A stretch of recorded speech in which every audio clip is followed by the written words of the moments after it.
Today we're going to look at devastating shark attacks. From a man that got struck straight in the head by an aggressive shark, to a family that got wiped out in just under 5 minutes by a great white. Let's dive straight into it.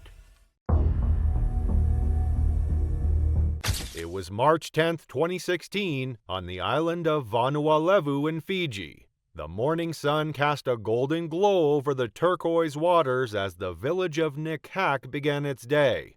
Women prepared meals, children played near the shore, and men readied their gear for another day of fishing. Among them was 44-year-old Maika Tabua, a father of 7 and a skilled diver who had spent over a decade harvesting sea cucumbers to provide for his family.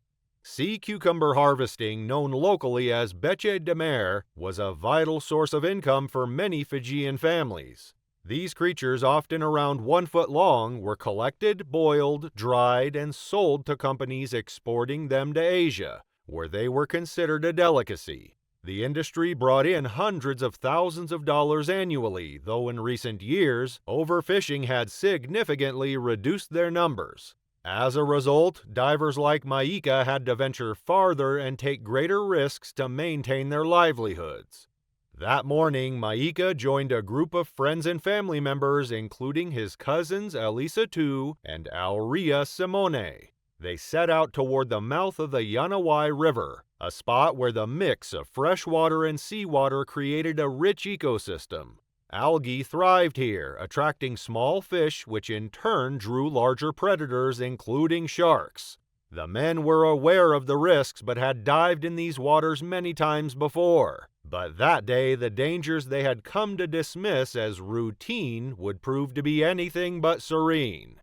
The group spread out as they entered the water, each man diving down to search for sea cucumbers on the ocean floor. Maika, with years of experience, ventured farther from the group. Taking a deep breath, he submerged and scanned the seafloor, plucking the soft creatures and placing them into his mesh bag. The water was murky from the river's currents, reducing visibility to just a few feet. But Maika focused on his task, accustomed to such conditions. What Maika didn't realize was that his movements had attracted unwanted attention. A shark, likely a tiger or bull shark, was nearby. These predators, known for their powerful jaws and aggressive hunting behavior, often prowled Fijian waters, even venturing into rivers. The mix of murky water and the scent of disturbed marine life had triggered its instincts. The shark honed in on Maika, who, separated from the others, became an easy target. The attack was sudden and brutal. The shark struck with precision, its speed and force leaving Maika no time to react. Its jaws clamped around with catastrophic power, severing flesh and bone in seconds. The water churned violently as the predator thrashed, and within moments it was over. Silence returned to the sea, and Maika's lifeless body began to float toward the surface. Far from the incident, the other divers continued their work, oblivious to what had just happened. It wasn't until they regrouped on the beach that they realized something was wrong. Maika was missing.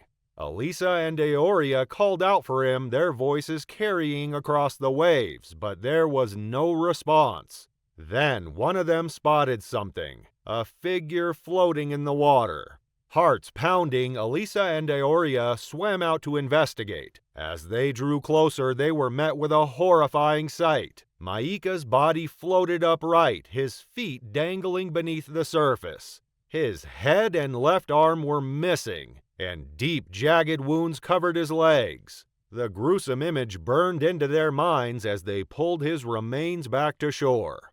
The group, still in shock, wrapped Maika's body in cloth and rushed him to Savu Savu Hospital. There, doctors confirmed what was already clear. It was a shark attack. News of Maika's death spread quickly through Nikak, leaving the tight-knit community reeling. His wife Asati and their 7 children were inconsolable. Asati struggled to find words, her sobs breaking the heavy silence in their home. Friends and neighbors gathered to offer support, but nothing could fill the void left by Maika's death. The police launched an investigation and marine experts were consulted to determine the species responsible for the attack. The search for Maika's remains continued, but only his face mask was recovered, tangled in reeds near the river mouth. The predator, a silent and lethal force of nature, had disappeared back into the depths. Over the past decade, innovative safety measures have been developed to protect swimmers and surfers from shark attacks. Experts recommend simple precautions like staying in groups and avoiding swimming alone, while advanced devices such as shark repellents have been introduced. These devices emit small electrical currents that interfere with a shark's sensitive snout sensors, keeping them away. In our next story, we meet Kim, who was out surfing with a group of friends. While his friends wore shark repellent devices, Kim decided to ignore this crucial safety measure. The result? A devastating encounter that changed everything. It was late May 2019 on Reunion Island, a small but rugged French territory off the coast of Madagascar. The island's lush landscapes and golden beaches drew in tourists from around the world, but the waters that lapped at the shore hid a far darker reality. Despite its beauty, Reunion had earned the grim title of Shark Highway due to its alarming number of shark attacks. In fact, the island accounted for nearly 16% of the world's shark attacks over a mere 8-year period. In the shadow of these warnings, 4 young men, Kim Mabuli along with his 3 friends, arrived in the quiet village of St. Leu. The sun hung low in the sky, casting a warm amber light over the beach as the group suited up to surf the waves. The area, a well-known spot for sea turtle sightings, was tempting. Turtle Spot was famous for its crystal-clear waters and abundant marine life, but beneath the surface it was also known for something far more dangerous. Although the locals often warned against surfing in these waters, especially during the changing seasons of January, the group was undeterred. As the weather transitioned from the warm summer months to the cooler winter, the waters drew larger sharks closer to shore. It was this shift in conditions that had brought the 4 men to the shoreline, ready to take on the swells despite the risks. 3 of them had taken precautions wearing shark repellent ankle devices, but Kim, for unknown reasons, chose to forego the safety measure. There was no hesitation in his decision, no sense of the danger lurking just beneath the surface. It was the kind of risk that might seem manageable for an experienced surfer, but little did he know that evening it would cost him a price he wouldn't be able to pay. The friends paddled out, riding the swell and laughing in the late afternoon sunlight. The waves were good, rolling in steadily with just the right rhythm. But as they caught wave after wave, one shadow lurked below them, unnoticed and patient. A shark, its sleek body moving silently through the dark waters, was following them, drawn to the figures above. It had been hunting in these waters for days, its senses primed for an opportunity, and Kim unwittingly was about to become its target.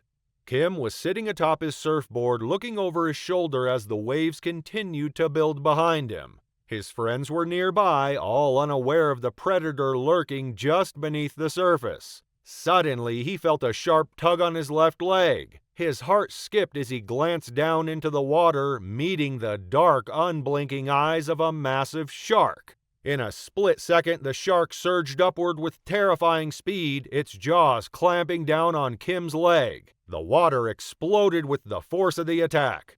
Kim's board jerked, throwing him off balance, but it was already too late. With a single powerful pull, the shark yanked him underwater, dragging him out of sight. The water around him churned violently, his surfboard bouncing wildly on the waves above. His friends saw the commotion, a sudden disruption in the water, a flash of movement, and immediately paddled toward him. They called out his name, but there was no reply. The space where Kim had been moments ago was now an open void, his figure gone from sight. Panic set in as they searched the water, but the sea gave no answer. The shark's powerful jaws had severed the cord attaching Kim to his surfboard, cutting him free. The three men, terrified and exhausted, quickly turned back toward shore, paddling furiously to escape. They shouted for help as they made their way to land, their bodies shaking from the shock of what had just occurred. Some bystanders who had witnessed the attack called emergency services, but by then it was already too late.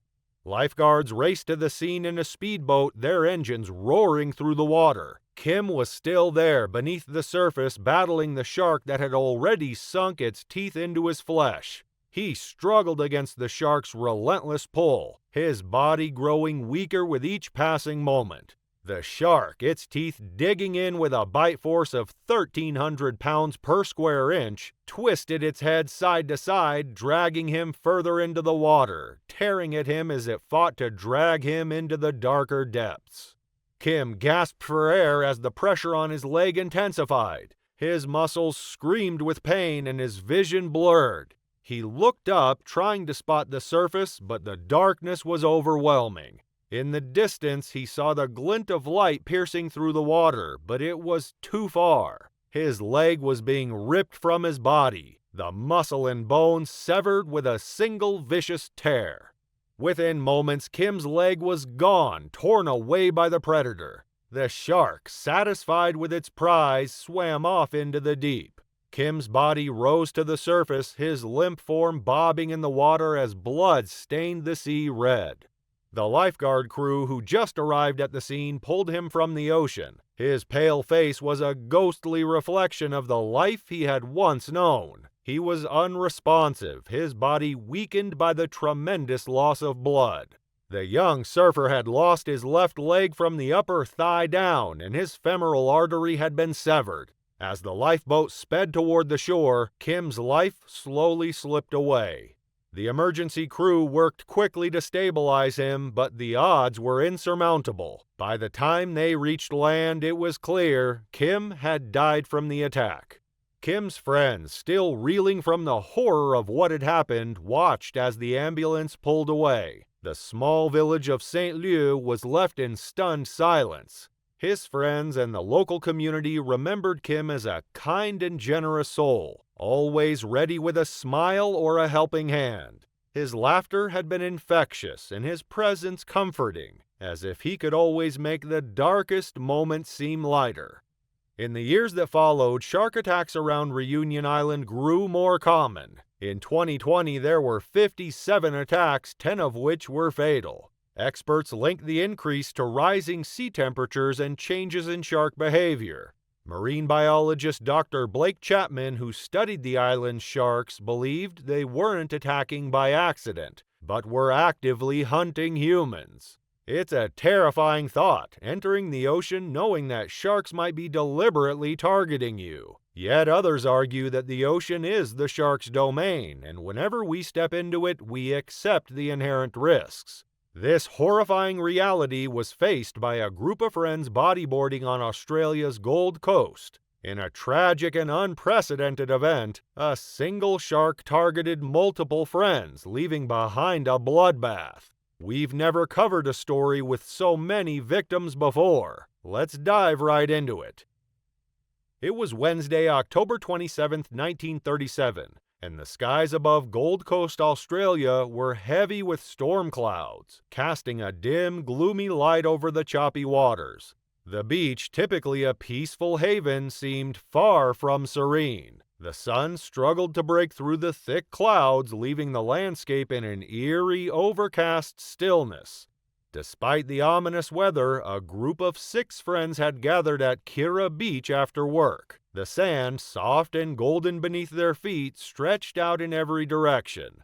The water was warm, but the waves were choppy, turbulent, and unpredictable. The group waded in, eager to cool off, but only 3 of them, Norman Gervin, Gordon Donalger, and Jack Brinkley, remained further out in the surf. With bodyboards in tow, they waited for the perfect wave to carry them back toward the shore. But the wave never came. Instead, something far more dangerous surfaced, breaking the calm.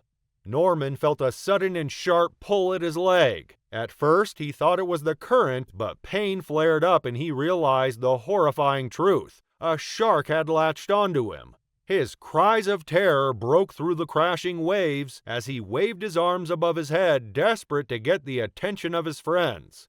Gordon, watching for a wave nearby, thought Norman was playing around. He called out, urging him to ride the next wave in, but the laughter drained from his face when he saw the water around Norman darken with blood.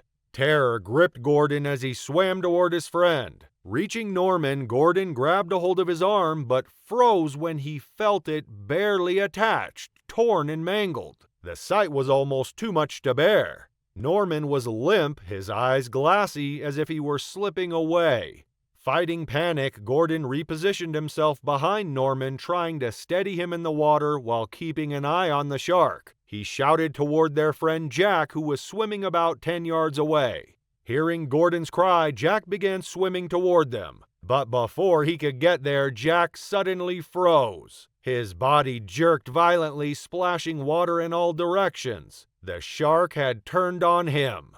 Jack's screams pierced the air as he punched and kicked in a desperate attempt to fend off the attack. Gordon clung to Norman, torn between helping Jack and holding on to his critically injured friend. The moment was brief. The shark abandoned Jack, now drawn back by the scent of Norman's blood. It struck again, latching onto Norman's leg with brutal force. Gordon felt the violent tug as the predator thrashed, pulling Norman further into the water. He held on as tightly as he could, but the shark's sudden movement slashed his hand, forcing him to let go. Norman's body slipped beneath the surface. In his last moments, he locked eyes with Gordon. "I'm gone," he whispered faintly. Then he disappeared, swallowed by the waves. With Norman gone, Gordon's focus shifted to survival. Still, 70 yards from shore, he and Jack began swimming furiously, driven by adrenaline and fear. Every stroke burned, and with each desperate breath, the distance to safety felt endless. But the shark wasn't done. Gordon glanced back and saw the menacing fin cutting through the water, heading straight for him. Heart pounding, he thrust his hand out and shoved the shark's nose, forcing it to veer away. A powerful wave surged beneath him, propelling him toward the shore. The shark wasn't done yet. It turned its attention back to Jack, who was losing massive amounts of blood and floating helplessly in the water. On the shore, Gordon's brother Joe saw what was happening and dove into the water without hesitation. Fighting against the waves, Joe swam with everything he had, his muscles burning as he pushed forward. He reached Jack just as the shark circled, its serrated teeth gleaming just below the surface. Joe grabbed hold of Jack and began pulling him toward the beach. The shark struck again, clamping down on Jack's left arm, twisting and pulling. Blood poured from the wound, and Jack groaned faintly before going completely limp.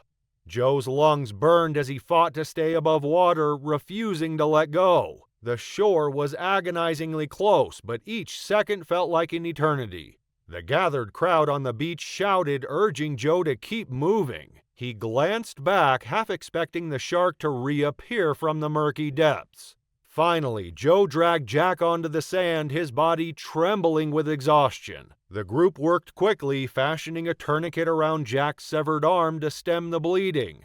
Paramedics arrived moments later, rushing Jack to the hospital. Despite Joe's heroic efforts, Jack's injuries proved too severe. Doctors were unable to save his arm, and despite their best efforts, he succumbed to his trauma shortly after arriving at the hospital. A heartbreaking end to an already devastating ordeal. Meanwhile, Alf Kilburn, another member of the group, had taken a jet ski to search for Norman. He sped over the waters, scanning the area. When he reached the breakers, he stopped in his tracks. A large pool of blood had formed in the water, and a massive tiger shark was circling it, its eyes fixed on the blood-stained patch. Realizing the danger, Alf turned his jet ski back toward the shore, his heart racing as he made his way back. Tiger sharks are known for their aggression and fearlessness, hunting along coastlines and coral reefs where humans frequently swim.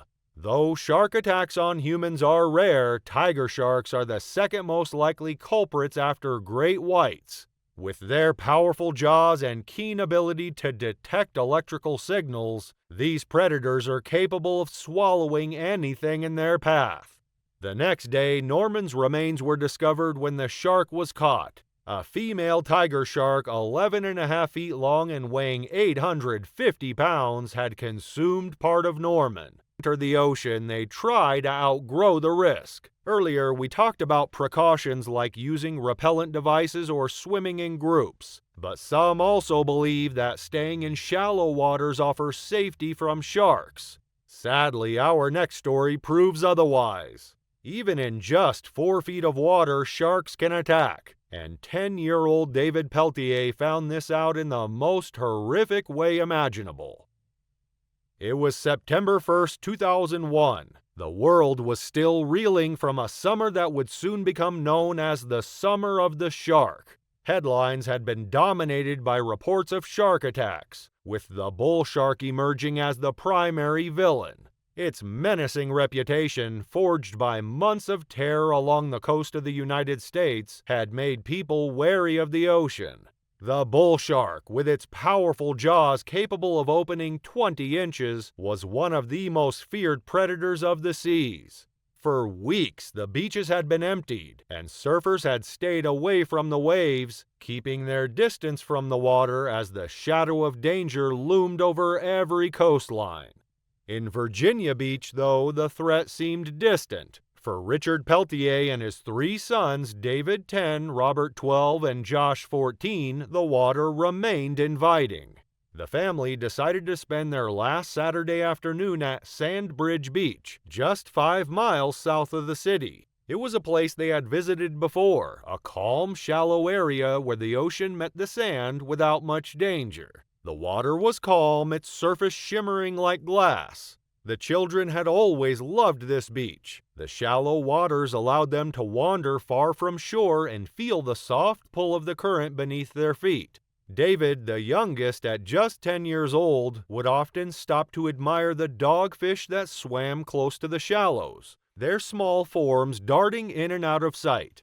Richard had always felt a sense of comfort here. The water was rarely deep and the current was mild. For a moment, the shadows of shark attacks seemed a distant memory. It was late in the afternoon when Richard decided to take the boys out on their surfboards, the day winding down as the water turned a deeper shade of blue. He tethered his longboard to David's smaller one, sending him further out into the water. It was still only 4 feet deep, a comfortable distance where they could practice without concern. Robert and Josh remained nearby, only a few feet from their father. For a moment, everything was peaceful. The boys laughed, the soft rush of the waves breaking on the shore echoed in the distance, and the heat of the sun pressed down. Richard floated alongside his children, occasionally glancing back at the shore where beachgoers sunbathed and chatted. The air smelled of salt and sunscreen, and everything felt safe.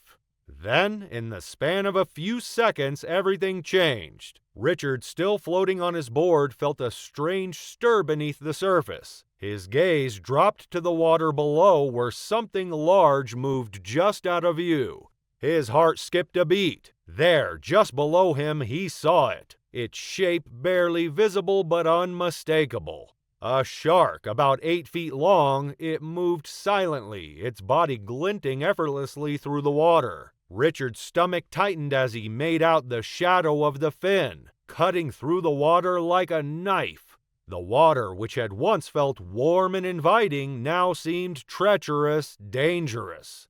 Richard's mind raced. He immediately shouted for his sons to get back on their surfboards. Panic surged within him, but his instincts kicked in. He paddled toward David, who was still a few feet away, blissfully unaware of the threat below. Before Richard could reach him, the shark struck David in front of his eyes. It was swift, brutal, and overwhelming. David let out a scream, his voice high and desperate as the shark clamped down on his thigh with terrifying force. Richard, horrified, reached out and grasped his son's arm, trying to pull him back. But the shark's grip was relentless, and as Richard struggled to hold on, the water turned into a violent whirlpool of motion and blood. The shark began to shake its head, pulling David beneath the surface as it tried to tear a piece of his flesh away. Richard, his fingers slipping off his son's arm, acted out of sheer desperation. He thrust his hand into the shark's mouth, trying to pry it loose. The shark's teeth sank deeper into David's leg, and with a sickening tug, it tore the limb from his body. In that moment, Richard felt helpless, torn between the love for his son and the cold, raw force of the animal. He struck the shark, pounding its head, even trying to gouge its eyes in a desperate bid to dislodge it. For a moment, the shark relented, swimming backward with David's severed limb.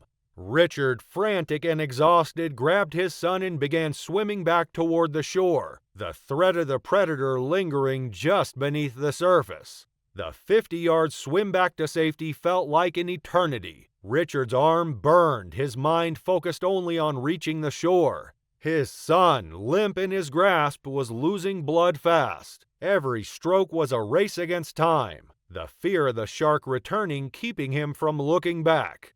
By the time they reached the shore, the beach was in chaos. People screamed, pointing toward the water, and lifeguards rushed to the scene. Richard collapsed onto the sand, his son's lifeless body in his arms. His other two sons, standing a few feet away, looked on in shock, their faces pale and frozen in disbelief. Blood pooled around them, staining the white sand as the beachgoers tried to help. But it was too late. David was slipping away, his body unable to survive the massive blood loss. Richard, crying out for help, pleaded with the lifeguards to save him. They tried, but the damage was too severe. An ambulance arrived and David was rushed to the hospital. The hours passed in agonizing silence as Richard waited, praying for a miracle. The scene at the hospital was no less harrowing as the doctors fought against the clock to stabilize David. The blood loss had been overwhelming. Richard couldn't bring himself to leave his son's side, watching helplessly as the boy's condition worsened. At 4 a.m., David's heart stopped. The doctors could do nothing. The young boy, just 10 years old, was gone.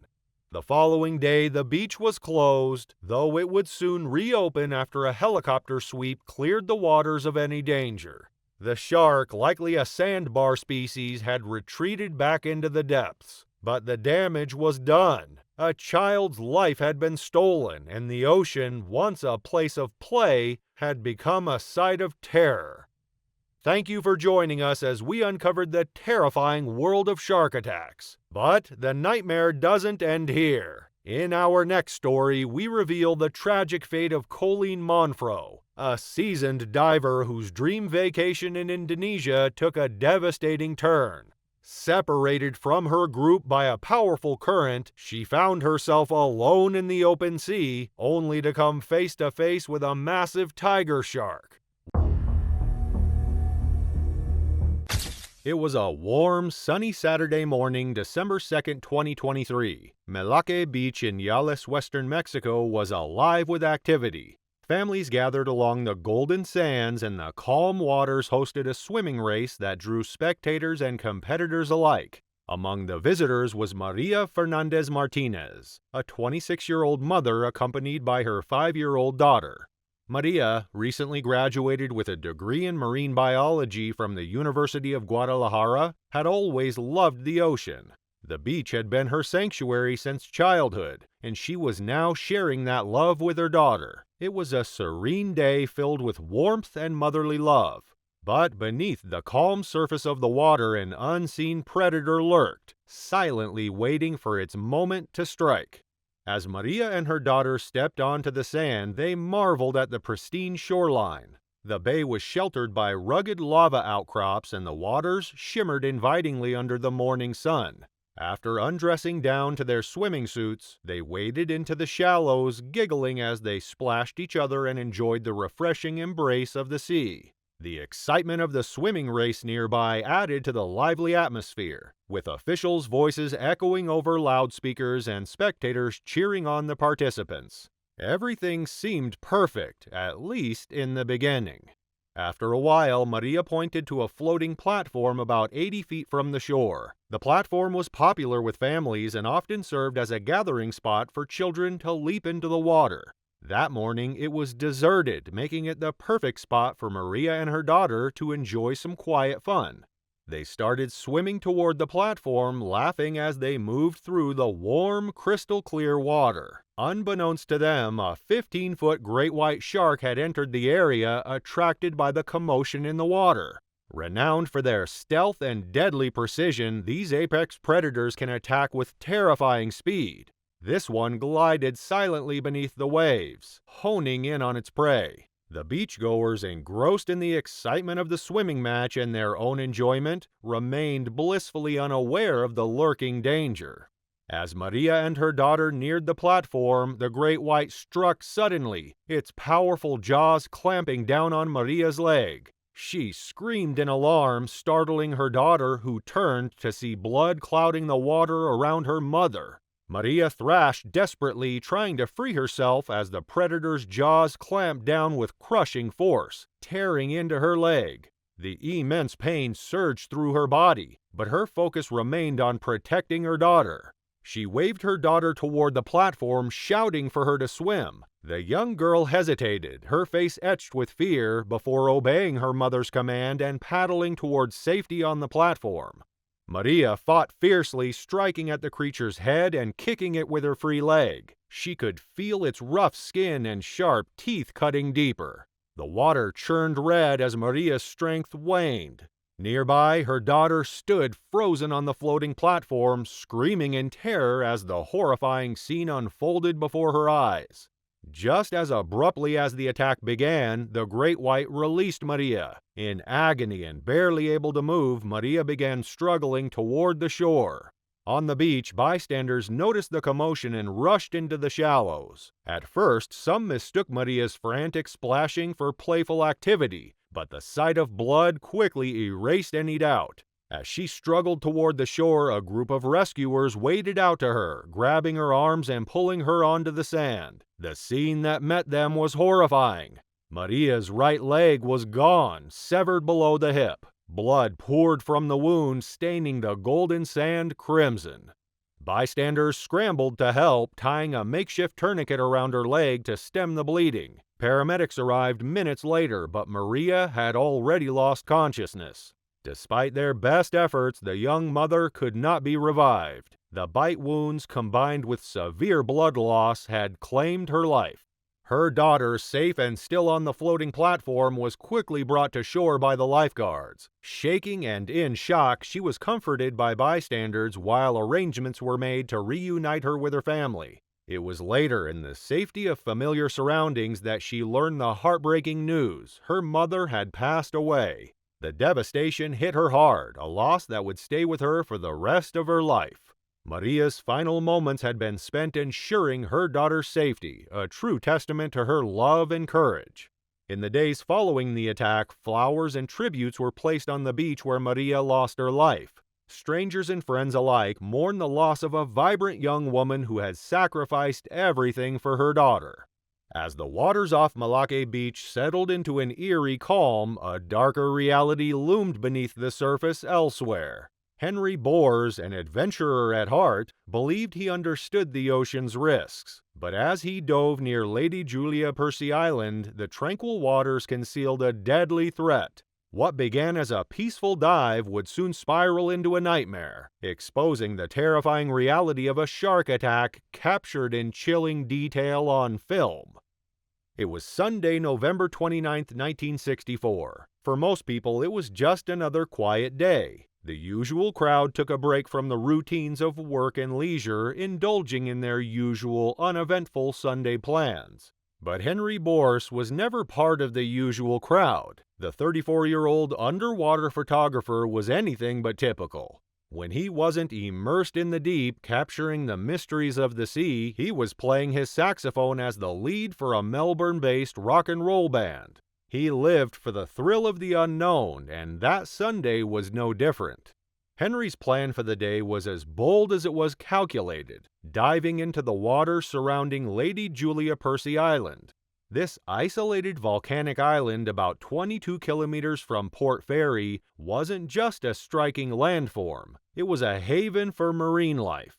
Beneath its towering cliffs and around its rugged shoreline, the ocean concealed a world of vibrant reefs, thriving seal colonies, and hidden caves waiting to be explored.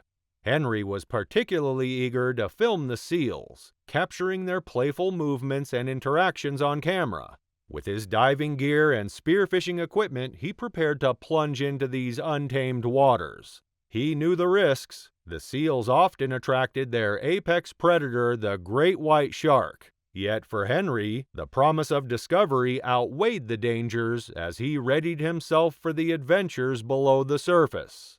Accompanying Henry were his close friends Dietmar Krupa and Fred Arndt, both seasoned divers who shared his hunger for adventure.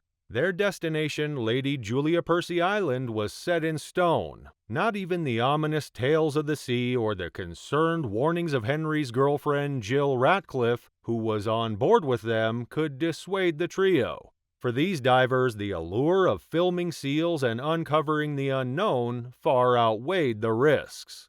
Their journey began aboard a commercial shark fishing vessel docked at Moyne River Wharf. The weathered boat felt like a fitting getaway to the untamed waters ahead. Henry adjusted his black hooded wetsuit, its snug fit preparing him for the icy depths, his underwater camera secured and ready. As they neared the island's shores, the excitement on board was palpable. But amidst the anticipation, there was an unsettling conversation, one that would follow Henry as the day unfolded.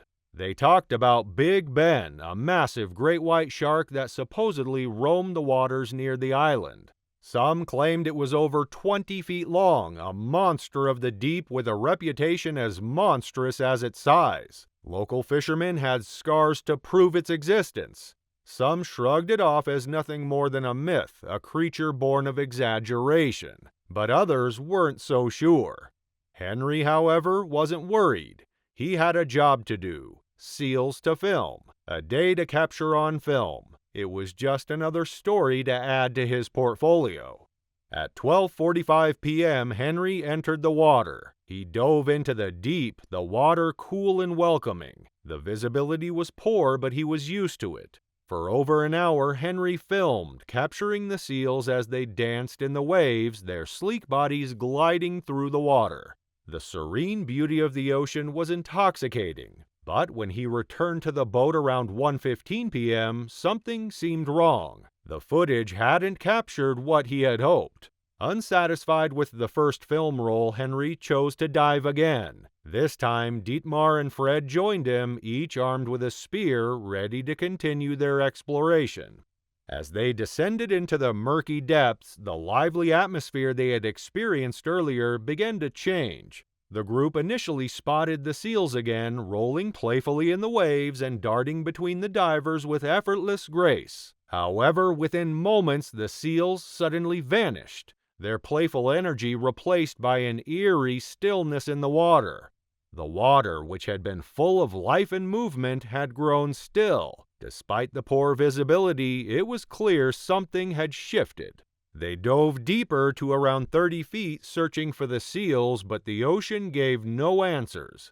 After a few moments, they realized they needed to resurface. Something wasn't right. Henry was the first to break the surface, his head emerging into the open air. And then, without warning, something hit him fast and forceful. The impact was unlike anything he'd ever experienced. His body was violently yanked, pulled beneath the water with terrifying speed. In that instant, Henry understood what had attacked him. He threw his arms into the air and screamed, "Shark!" desperately trying to warn the others as he was pulled deeper into the water. The force of the current churned around him, unmistakable in its strength. His mask and snorkel were ripped from his face, and then he realized this was no ordinary shark. It was Big Ben. The massive shark had him. Its grip was unrelenting. Its jaws sank deep into his leg, tearing through flesh as if it were paper. Pain shot through him, but there was something more pressing. He was drowning. The shark didn't just bite, it pulled him under, dragging him into the abyss. In that moment, the world around him turned black. He was suffocating, every breath he tried to take only filling his lungs with water. Henry reached out, his hands grasping at the massive snout of the shark, but it was no use. The creature was too strong. Its teeth sank deeper into his leg as it shook him like a rag doll. And then, just as suddenly as it began, the shark released him. For a split second, there was a strange calm, but it wasn't peace, just a pause before the next onslaught. Henry swam to the surface, gasping for air. The events that had unfolded had shocked him. He reached down to his leg, only to find it gone. The shark had torn it away. His friends, Dietmar and Fred, who had been nearby, quickly swam over to him. They had been caught off guard by the sudden violence, unable to react in time. But just as they reached him, the water shifted. The shark was back, hungry, relentless. It came at Henry again, teeth bared. But this time, Dietmar and Fred were ready. With spears in hand, they fought the shark off, each strike a desperate attempt to keep the predator at bay. The shark was unyielding, coming back again and again. 5 separate times in total. Each time the men fought, the spears bending under the strain. Back in the boat, Jill saw the commotion and quickly started the engine, heading toward the source of the chaos. When she arrived, the sight was horrifying. Instinctively, she threw the safety line toward Henry and his friends. Henry's vision blurred with shock, but he heard Jill's frantic calls as he pulled the safety line. Within moments, he was hauled aboard, his body bleeding heavily. His friends worked quickly to keep him conscious as first aid was administered. The boat raced toward Port Fairy, where an ambulance awaited with a blood transfusion.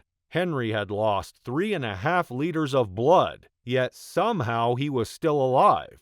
The doctors worked quickly to stabilize him, but the road to recovery would be long. Despite the severity of the attack, Henry made an incredible recovery. Just weeks later, he was back in the water doing what he loved. In 1968, he released a documentary titled Savage Shadow, featuring raw footage of the attack, a stark reminder of the ocean's unpredictability. While Henry's brush with death had left him forever changed, thousands of miles away in the coastal city of Sharm el-Sheikh, Egypt, a new wave of terror was unfolding.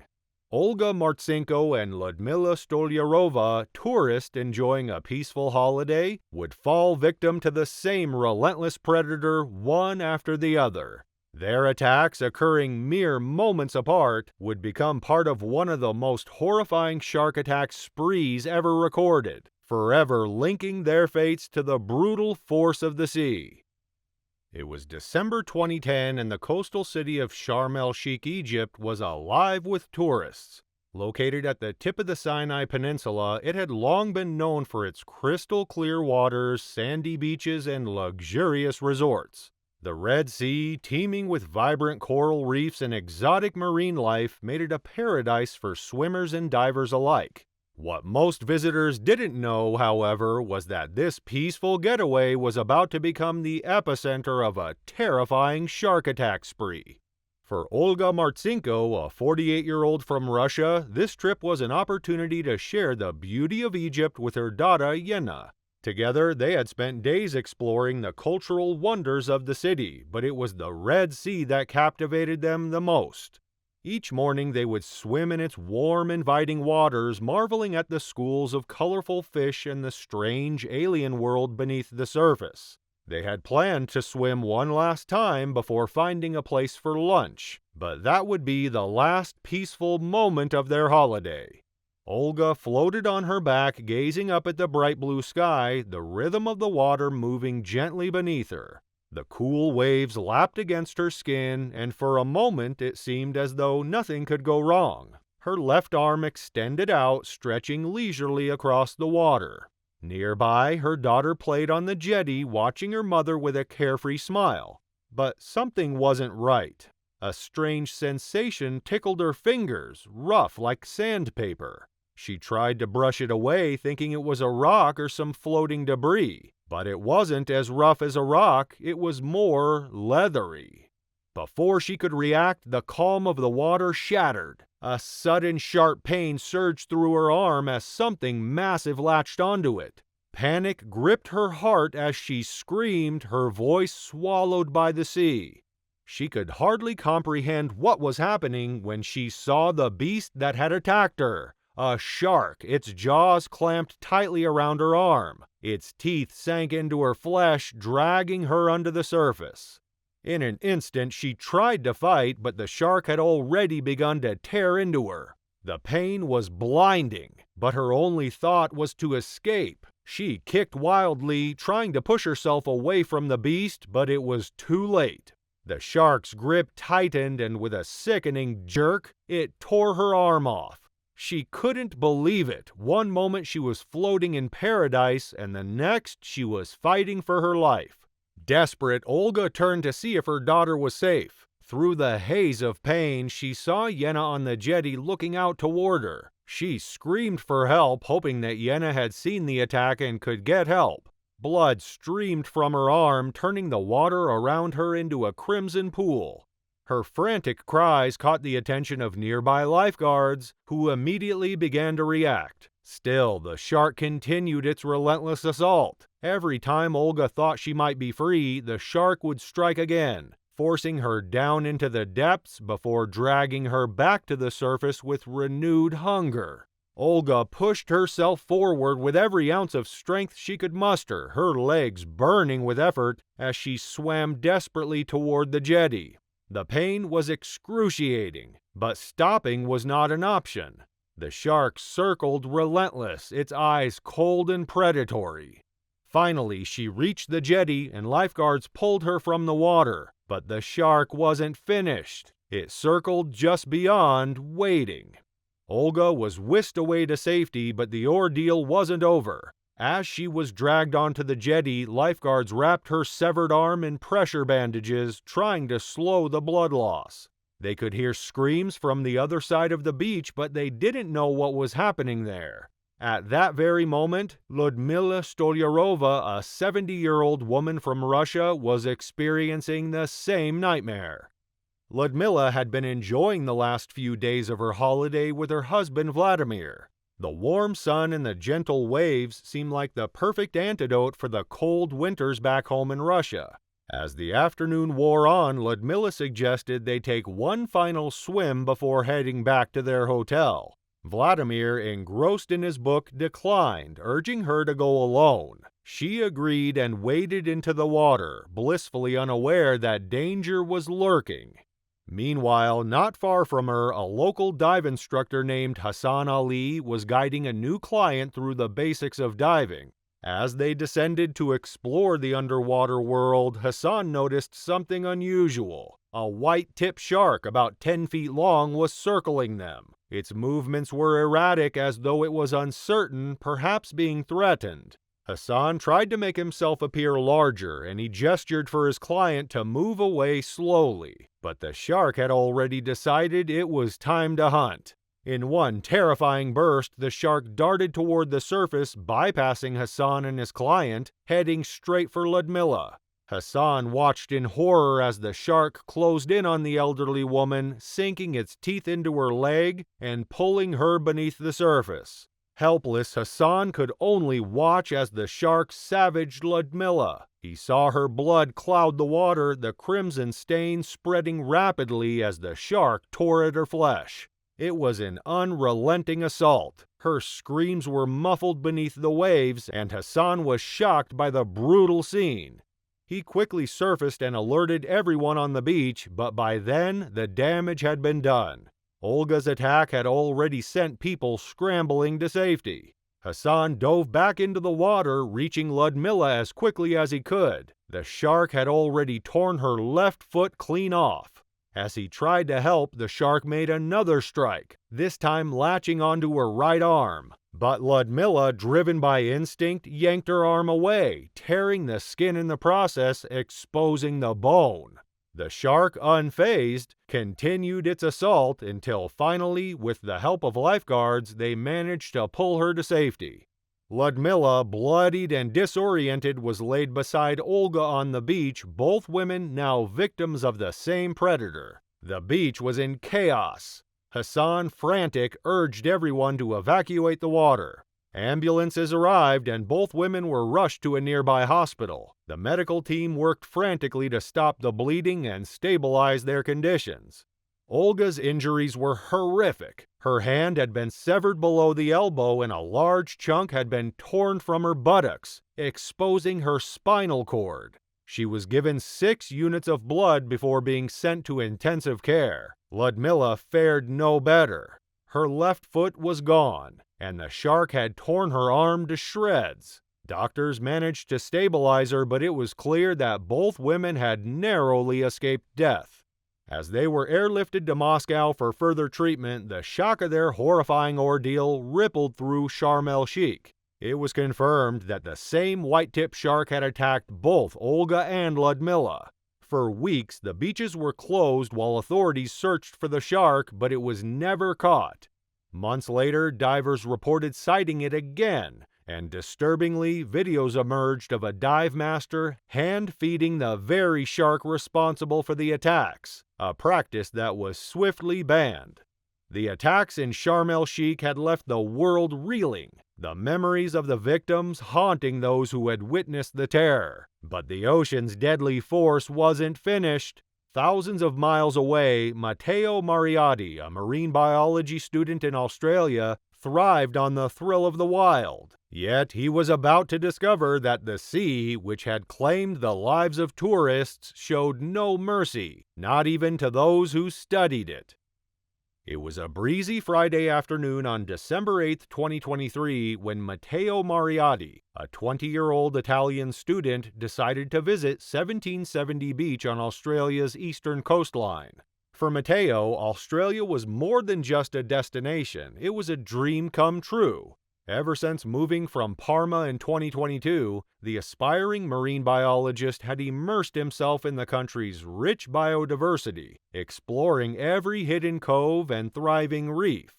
Among all his pursuits, snorkeling had become his passion, offering a window into the mesmerizing underwater world he longed to study. But that day, Matteo wasn't just seeking the thrill of discovery.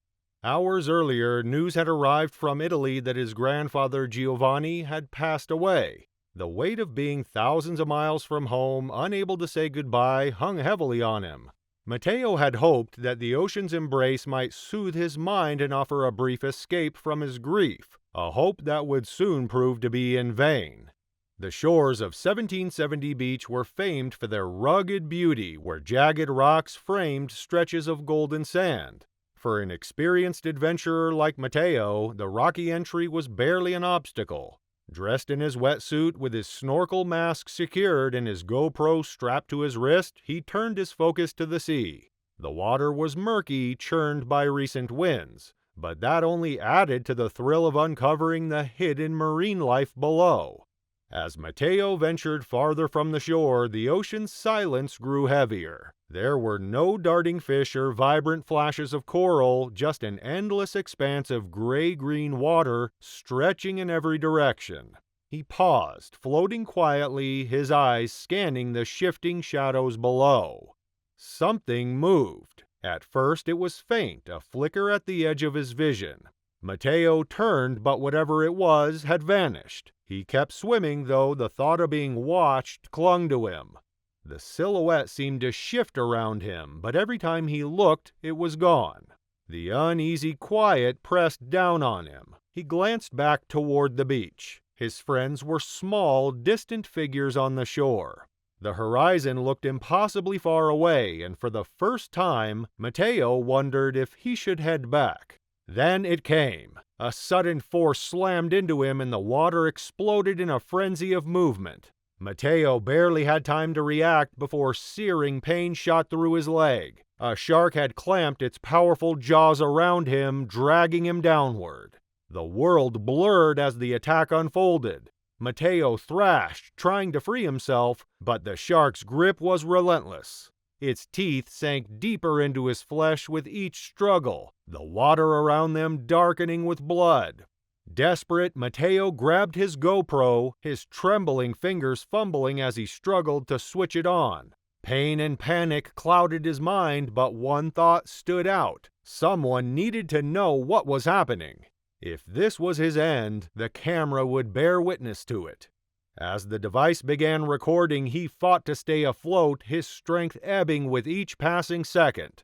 On the shore, Mateo's friends remained oblivious to the unfolding nightmare beyond the waves. It was Tommaso Agasti, a trained nurse and a member of the group, who first noticed the commotion in the water. Without hesitation, he sprinted into the surf, desperate to reach Mateo in time. As Tommaso approached, Mateo fought with everything he had left. A desperate kick landed against the shark's head, his swim fin jamming into its mouth. The predator momentarily loosened its grip, and Tommaso took the chance to grab Mateo, pulling him toward the shore. The journey back was grueling, each step slowed by the unrelenting waves and Mateo's injuries. The rocky shoreline posed its own challenge, but Tommaso managed to haul Mateo onto the jagged ground. Thinking quickly, he removed his belt and fashioned a makeshift tourniquet, tightening it above Mateo's mangled leg to stem the bleeding. One of the friends on shore grabbed their phone and called for emergency services, their voice tense as the situation unfolded. Minutes felt like hours as they waited. Finally, the sound of sirens cut through the air, bringing a glimmer of hope. Paramedics worked swiftly to stabilize Mateo, but the extent of his injuries was devastating. He was airlifted to Bundaberg Hospital, where doctors confirmed the worst. His right leg would have to be amputated below the knee to save his life. In the days that followed, Mateo grappled with the reality of his new life. The attack had changed everything, yet he refused to let it define him. His thoughts often turned to his grandfather, finding comfort in the belief that Giovanni's spirit had protected him during the ordeal. Despite the trauma, Mateo's passion for marine biology remained undeterred. He knew that sharks played a vital role in maintaining the ocean's delicate balance. Thank you for joining us in uncovering these chilling shark attacks, a haunting reminder of the ocean's unpredictable dangers. It was December 19, 1981, and South Moss Beach in California was dominated by the powerful forces of nature. Overcast skies loomed overhead, and the wind sliced through the air, creating perfect 15-foot swells. For 24-year-old Louis Borin, this was just another day. Born and raised in California, he had spent countless hours at South Moss Beach, where the waves became his playground. That morning, after a hearty breakfast and in good spirits, Louis was ready for a day of surfing with his friend. The beach was empty. Most people stayed away because of the stormy weather, but that didn't deter Louis and his friend. Laughter soon echoed above the roar of the surf as they rode the powerful waves, carving through the water with ease. The ocean seemed theirs alone, the rhythm of each wave pulling them further into the moment. They kept surfing as the morning gradually gave way to the afternoon. Eventually, it was time to leave. They headed to a nearby beach club for lunch, where they talked about surfing, life, and all the things young men in their 20s usually discuss. At approximately 2 p.m., they returned to the parking lot, ready to part ways, not realizing it would be the last time they'd see each other. Louis had every intention of heading home as he stepped into his car, but something stopped him. The empty beach and the perfect waves were calling. It felt almost too perfect to pass up, so he decided to hit the water one last time, or so he thought. So Louis made his way back to the beach, this time without his friend. As he donned his wetsuit and began paddling out, he looked at the ocean, thinking he would soon ride some perfect waves. But Louis wasn't alone. Below him, hidden in the icy, swirling depths, a massive great white shark circled silently, just out of sight. It watched him, waiting. To the shark, Louis was nothing more than a silhouette gliding across the water's surface, a potential meal in an unforgiving ocean. It wasn't malice or intent. Just nature at its most brutal. Then, without any warning, the ocean erupted around him. The shark struck with such incredible force that Lewis was thrown out of the water before he could even scream.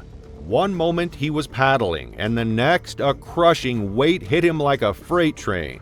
The impact knocked him back into the water, disorienting him as he struggled to understand what had happened. He tried to turn to fight back, but the power of the creature was overwhelming. His body screamed in agony as the shark's teeth tore into his left chest, ripping out a chunk in one swift motion. And then, everything went quiet. No sound, no sensation, just silence and darkness. No one saw the horror unfold that day, with the beach deserted and silent as the ocean claimed its victim. The following day, however, the first signs of the tragedy emerged. Two surfers made a grim discovery when they came across Lewis's broken surfboard washed up on the shore. A large chunk was missing, as if something massive had bitten through it. About 15 yards away, they found the missing piece. The surfers took the damaged board to the Salinas Police Department, who then forwarded it to the supervising ranger at the beach for further investigation.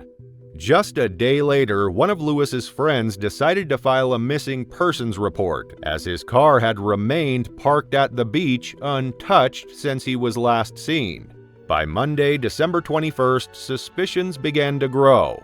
His surfboard had been discovered earlier, bearing deep gashes that hinted at a possible shark attack. The authorities, now fearing the worst, launched a search, hoping for answers. But it all remained unclear until Christmas Eve.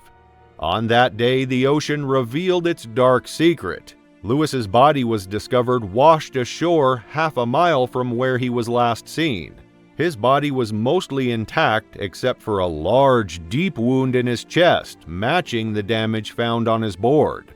The post-mortem report confirmed everyone's worst fears: severe injury due to a shark attack. Lewis's friends and family were heartbroken, mourning the loss of such an adventurous soul in such a tragic way. But the situation only grew more devastating.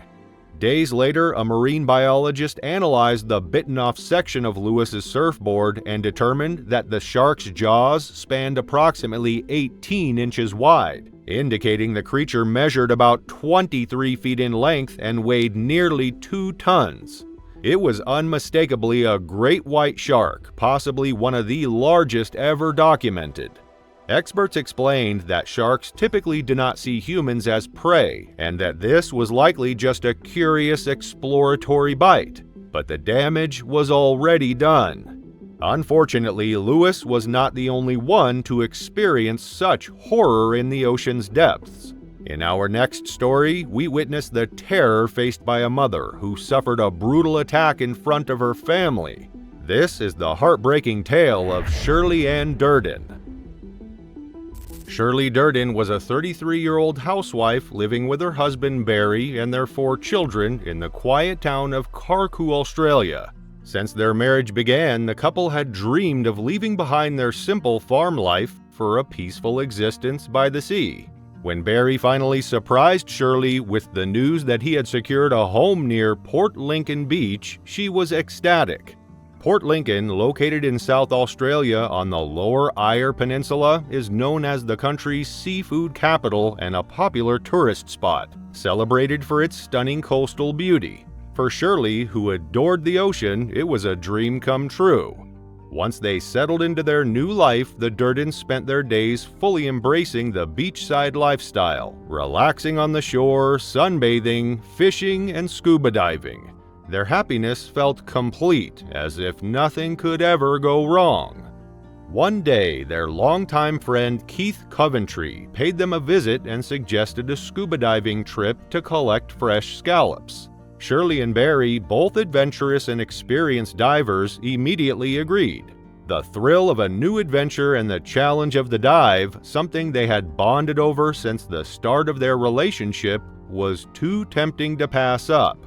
On March 3, 1985, the trio arrived at the beach, prepared their gear, and reassured their children they'd be back soon. Eager to get started, they swam out into the shallow waters, about 7 feet deep, in search of scallops.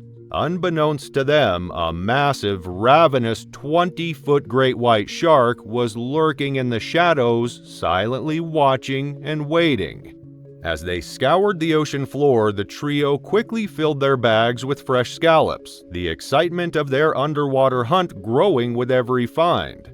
Shirley and Barry exchanged smiles through their diving masks, savoring the peaceful beauty of the clear water and the thrill of the activity. The water was calm, and you could see clearly. Barry and Keith felt safe. Statistically, a shark encounter was unlikely. Most great white sharks stay away from shallow waters, and attacks on people are rare. Even when a shark does bite, it usually lets go quickly. Humans are too bony and not as tasty as their favorite food, seals. But those statistics didn't matter to a hungry predator. After a good dive, Barry and Keith decided to swim back to shore, leaving Shirley to explore the beautiful underwater scenery for a little while longer. Eventually, she came back up, her bag full of scallops, and began swimming toward the beach, excitedly calling out about her catch. As Barry and Keith waved back, Barry's smile faded. He saw something in the distance, a big fin moving quickly toward Shirley. His heart dropped as the huge dorsal fin got closer. Then, out of nowhere, the great white shark jumped out of the water, clamping its massive jaws around Shirley's lower body. It lifted her right out of the water and thrashed her like a toy.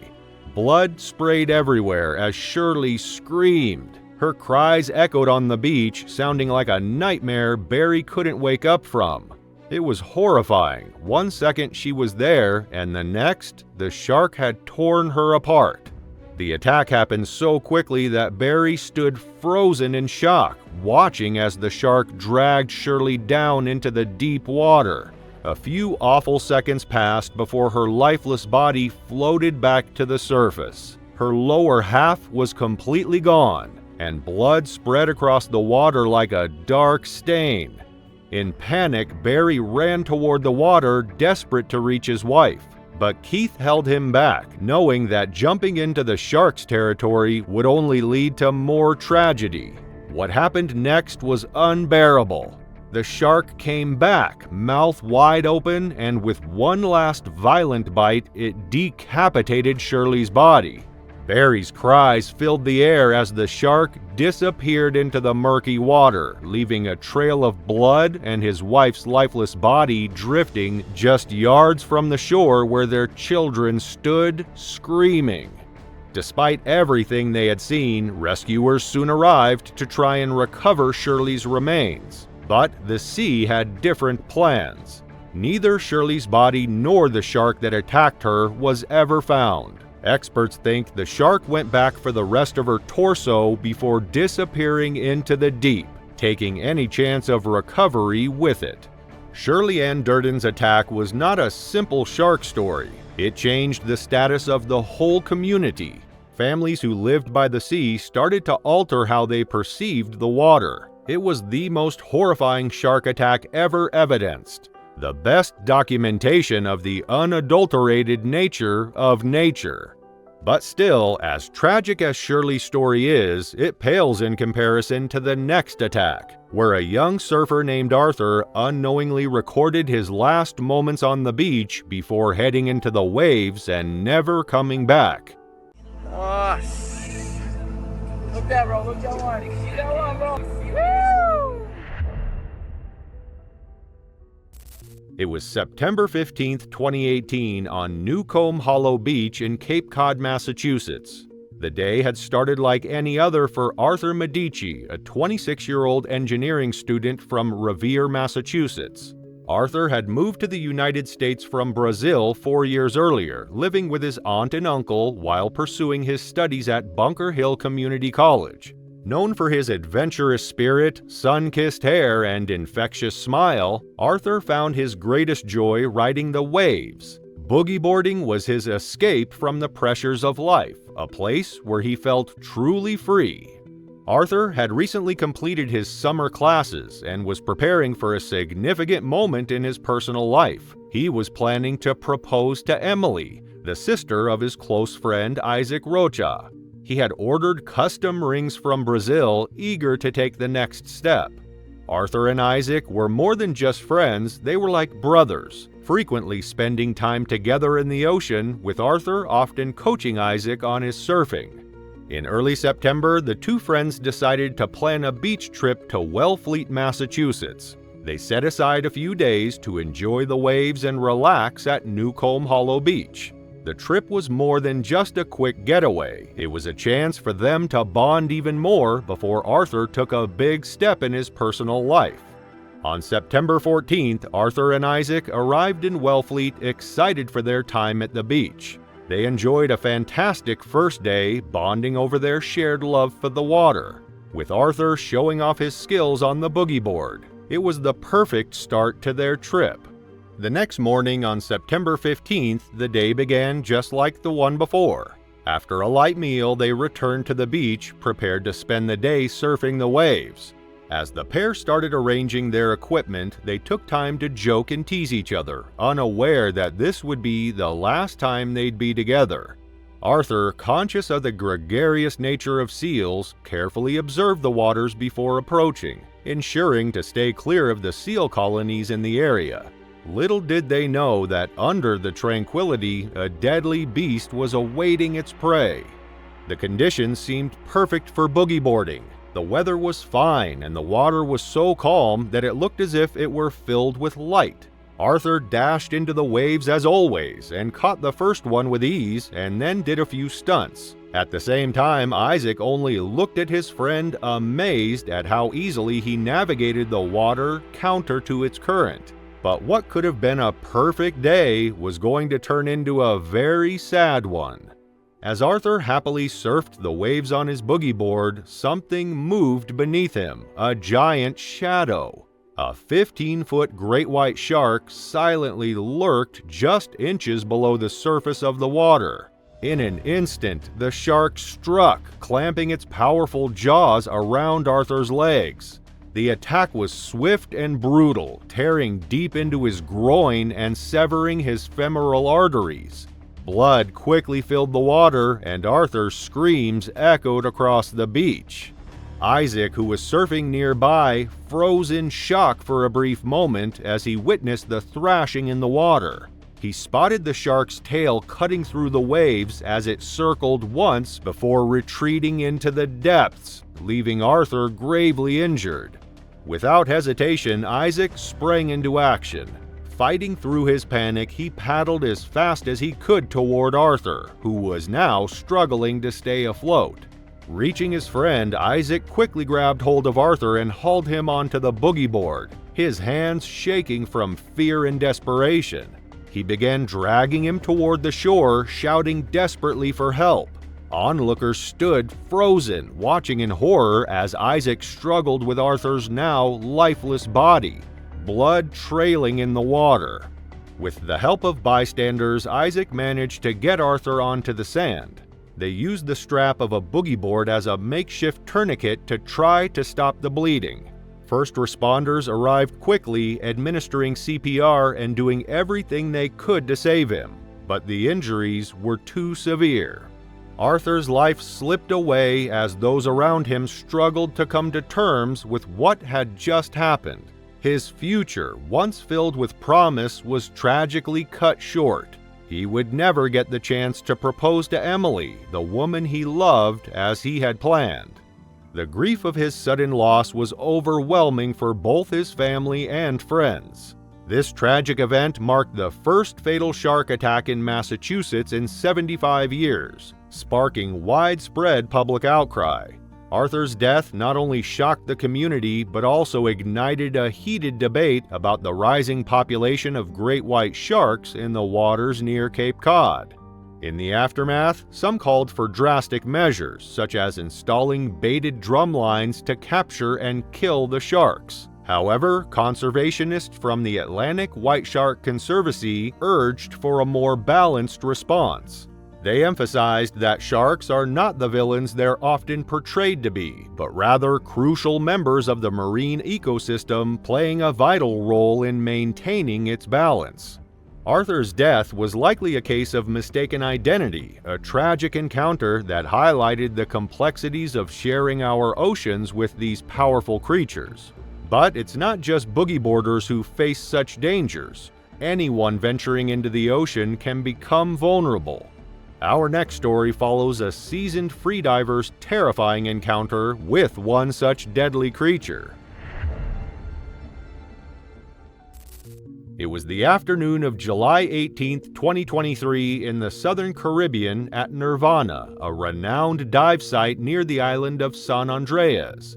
Known for its crystal-clear waters and vibrant coral reefs, this area forms part of the Seaflower Biosphere Reserve, a UNESCO-protected paradise for divers who come to explore its stunning marine life.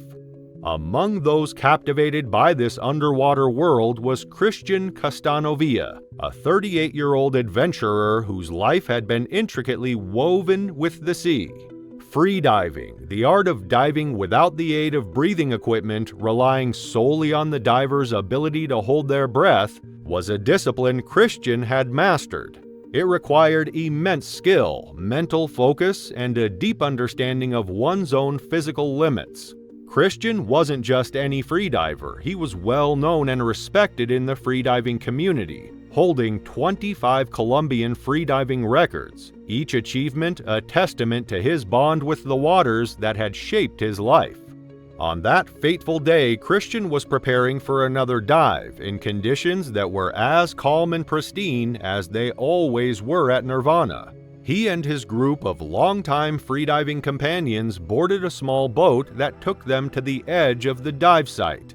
The boat bobbed gently on the water as they secured their gear. No heavy equipment, just wetsuits and weight belts, allowing them to move effortlessly through the water. One by one, they slipped into the sea, their bodies barely disturbing the surface as they took deep, controlled breaths to prepare for the dive. Surrounded by the colors of the coral gardens and the familiar rhythms of the ocean, Christian was at home. He was comfortable, almost like a fish himself, a man born to swim. Yet, beneath this peaceful beauty, the ocean held more than just serenity. Lurking in the deep, unseen yet ever-present, was the oceanic white-tip shark, a creature both feared and respected by divers. Known for its boldness and curiosity, the shark often approached divers, usually without incident. Christian had encountered these predators before and understood the delicate balance required to coexist with the ocean's creatures. He had always maintained a respectful distance, knowing that survival meant respecting their territory. But on this day, the ocean's balance was about to shift. Christian and his group had been freediving for about an hour, taking turns diving for 2 to 4 minutes while the others waited on the boat, ready to regroup after every dive. Each descent had revealed stunning views of coral and fish, and after his friends returned from their latest descent, Christian decided to venture back for one final look. The midday light shimmered on the surface as Christian swam peacefully, descending to about 20 feet as he explored the vibrant underwater world, unaware of the silent predator approaching from the blue. Suddenly, a large oceanic white-tip shark emerged, its sleek torpedo-shaped body cutting effortlessly through the water. For a brief moment, Christian saw the shadow of the shark below, but by the time he realized the danger, it was too late. The shark struck with brutal force, its jaws clamping down on Christian's leg. The bite tore through muscle, shredding his calf and severing small blood vessels. Christian tried to defend himself, raising his hand, but the shark's second bite ripped through his palm and fingers. A wave of nerve-shattering pain surged through his body as blood clouded the water around him. After the second bite, the shark abruptly let go, leaving Christian to fight against the pain and the shock of the attack. Instinct kicked in as Christian propelled himself toward the surface, his heart racing and adrenaline surging through his veins. Panic surged within him, but years of training took over. He knew that losing control would only make the situation worse. For a few agonizing seconds, he felt the weight of fear pressing down on him as he kicked furiously, desperate to reach the boat. Blood streamed from his wounds, clouding the water around him, but he pushed forward, driven by the instinct to survive. From the boat, Christian's companions noticed the sudden burst of blood in the water, their hearts racing as they realized something was terribly wrong. They quickly scanned the area, spotting him struggling near the surface. Steering the boat closer, they moved swiftly to pull him aboard. Their hands shook as they hoisted Christian onto the deck, where he trembled in pain, blood pouring from his wounds and staining the boat's floor. The grim reality of what had just happened settled in as the boat sped toward shore, the salt air filled with a mix of fear and urgency, propelling them forward in a race against time to get Christian to safety. Once ashore, Christian was rushed to a nearby clinic where surgeons worked for hours to close the deep cuts on his legs and hands. Despite the severity of the injuries, the shark's bite had not punctured any of the major blood vessels, allowing him to survive the attack against all odds. This detail would later haunt Christian as he realized how narrowly he had escaped death.